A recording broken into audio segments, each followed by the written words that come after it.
Viewers, शिक्षक विद्यापीठ में आप सभी का स्वागत है। पीईटी रजिस्ट्रेशन रीओपन कराने के लिए जो केस हमने डाला था और जिसकी लड़ाई चल रही थी, वो केस खारिज हो गया था। 18 तारीख को जब वकील आए, 18 तारीख को वकील आए थे और उन्होंने जो है वो कुछ आंकड़े दिखाए, जिसमें उन्होंने कहा है कि 1.5 लाख के करीब फॉर्म भरे गए हैं अंतिम दिनों में वेबसाइट पर।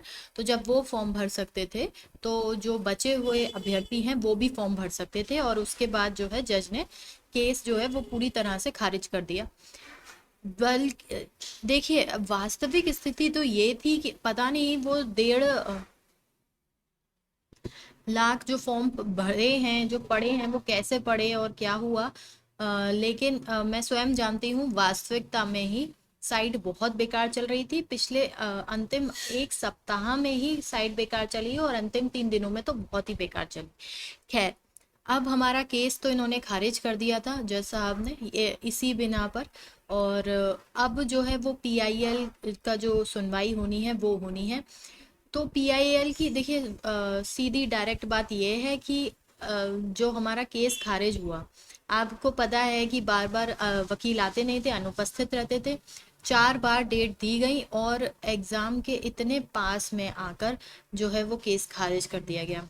तो उसके बाद से बहुतों की उम्मीद टूट गई, और पीआईएल से अब बहुत ज़्यादा उम्मीदें रही नहीं हैं। पर फिर भी कुछ भी हो सकता है। तो चीफ जस्टिस की सुनवाई, चीफ जस्टिस की कोर्ट में ये केस होना है, पीआईएल की सुनवाई होनी है।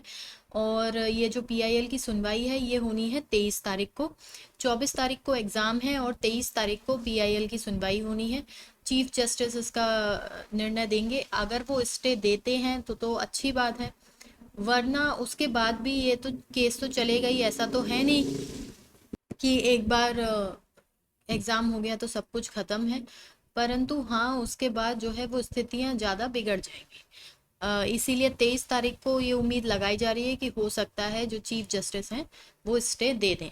बाकी का जो भी कुछ है वो 23 तारीख को पता चलेगा। ज़्यादा वास्तविक स्थिति इस समय मैं ये बता सकती हूँ कि बहुत ज़्यादा उम्मीदें नहीं रखनी चाहिए, क्योंकि जिस प्रकार से हमारा केस को खारिज किया गया है उसी से ही दिख रहा है कि बहुत ज़्यादा कुछ अब दम रहा नहीं है।